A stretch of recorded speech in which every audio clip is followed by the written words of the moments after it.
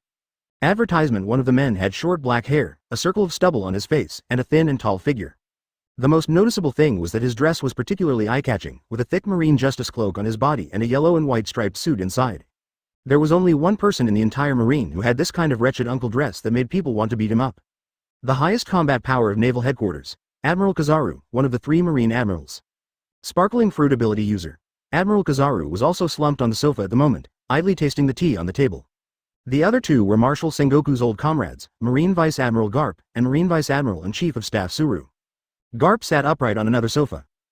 Yes, he was sleeping while sitting upright, with bubbles coming out of his nostrils, sometimes big and sometimes small. For this weird behavior, everyone in the office chose to ignore it. Staff Officer Suru was holding his chin with both hands, looking at the documents and intelligence on the table seriously. Knock knock. There was a slight knock on the door. Come in. Sengoku answered without hesitation. A tall Marine man with a mohawk hairstyle and dark purple long hair tied behind his head walked in. It turned out to be a flying squirrel. Why did you come back suddenly? Marshal Sengoku reacted as soon as he saw the man, and was a little confused. Vice Admiral Flying Squirrel is the base chief of MARINEG-1 branch. Why did he suddenly leave the base without reporting to him? He looked dusty and his clothes were a little messy. Thinking of this, Marshal Sengoku suddenly had a bad feeling. Marshal Sengoku, I'm sorry, I have something important to report to you, so I left the base in a hurry and didn't have time to report to you. Vice Admiral Flying Squirrel stood in front of Marshal Sengoku with an expressionless face, saluted, and then spoke. Marshal Sengoku, I remember that guy Ron seemed to have been transferred to East Blue. Marshal Sengoku didn't care at first, and it looked like Vice Admiral Flying Squirrel was just a small problem. But when he heard the name Ron, his heart skipped a beat and he immediately perked up. Isn't it common knowledge that Ron, the B******************, D, was transferred to East Blue? I wonder how many people applauded when Ron was transferred. Could it be that even though Ron, the B**********, D, was in the faraway East Blue, he could still find trouble with Vice Admiral Flying Squirrel? Yes, Vice Admiral Flying Squirrel, what happened to Ron again? Marshal Sengoku, I received a message that Ron, the B*********, D, broke the leg of Colonel Mouse, the base chief of East Blue Marine 16. Vice Admiral Flying Squirrel said the last sentence with gritted teeth. It can be imagined that his anger was almost rising to the sky. Advertisement: Marshal Sengoku heard about Ron beating his Marine colleagues again, and veins on his forehead bulged. This kind of wanton beating of colleagues in the Marine is almost unhesitating, but it has happened frequently since Ron became a Marine. So, Sengoku didn't even have to think about it, this thing was most likely true. Marshal Sengoku couldn't help but have a headache when he thought of this.